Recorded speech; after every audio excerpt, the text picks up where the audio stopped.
Hello, good morning class. Today we will continue chapter 8 of history, devotional paths to the divine. This is video 2 on this chapter and this is about Sufism and Islam. What is Sufism and what is Islam? The sons had much in common with Sufis. The sons, they had much in common with the Sufi people.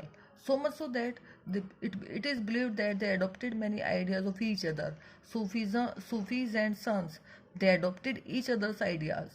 And who were Sufis? They were Muslim mystics. Sufis were Muslim mystics and they rejected outward religiosity and they emphasized or they pressurized love and devotion to one God. And they showed compassion or sympathy towards all the fellow human beings. Sufis showed compassion towards all the fellow human beings. And Islam, it propagated strict or harsh monotheism. Monotheism means submission to one God. We have to submit to one God. They propagated this. Islam propagated strict monotheism or submission to one God. And they also rejected idol worship and they simplified all the rituals of worship into collective prayers.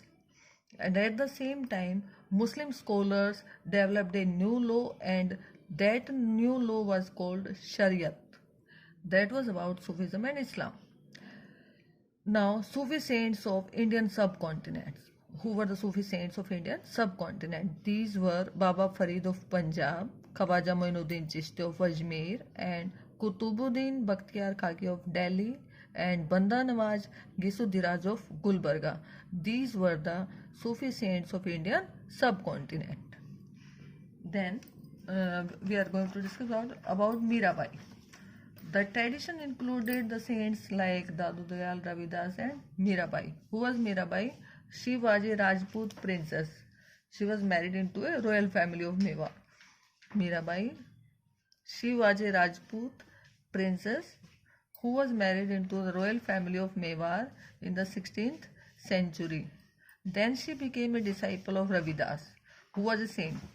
Ravidas, who was a saint from a caste considered at the time that was called untouchable. Ravidas belonged to a lower caste that was untouchable caste. And she was devoted to Krishna. Mirabai, she was completely devoted to Krishna and she composed many bhajans expressing her intense devotion to Lord Krishna. And all her songs openly challenged the norms or the codes of the upper caste.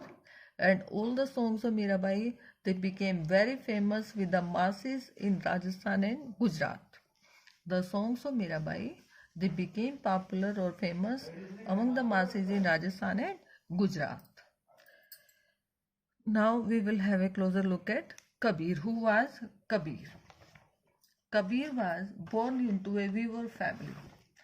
Kabir was born into a weaver family and he lived in the 15th and 16th century, and it is considered that he was one of the most influential saint. Kabir was one of the most influential saint. He was brought up in a family of Muslim Julaha or weaver who were settled near the city of Banaras, which is in Varanasi. But we have very little information about his life, but we come to know about the ideas of vast collection of verses called Sakhi or Pad. We come to know about this Sakhi and Pad. Now, Kabir, he also ridiculed. Kabir ridiculed all forms of external worship of Brahminical Hinduism and Islam. He ridiculed all these forms of external worship. Then, Kabir believed in a formless supreme God. Kabir believed in a formless supreme God. And he preached that the only path to salvation was bhakti or devotion. Kabir believed that the only path, only way to salvation, that was bhakti or devotion. And the language of his poetry, the language of Kabir's poetry was form of spoken Hindi, and Hindi was widely understood by ordinary people at that time. And Kabir took his followers from among both Hindus and Muslims. Kabir took his followers among Hindus and Muslims. That was about Kabir. Now we will discuss about teachings of Baba Guru Nanak.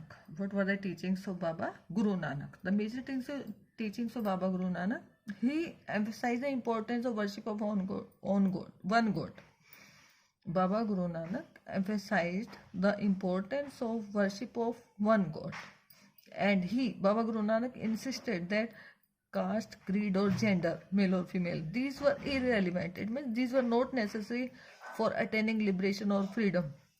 He emphasized that caste, creed, or gender, these were not important if you want to achieve salvation or freedom.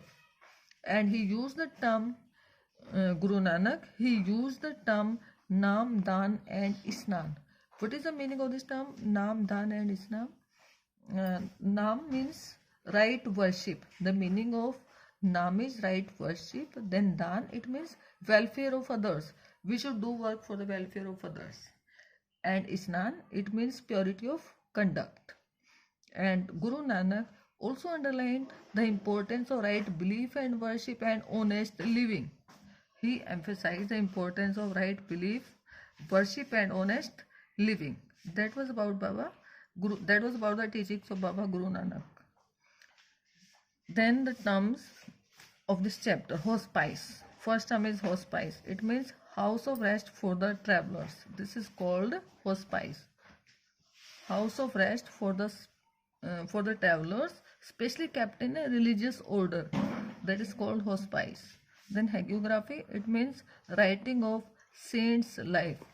Whatever is written about a saint life, that is called hagiography.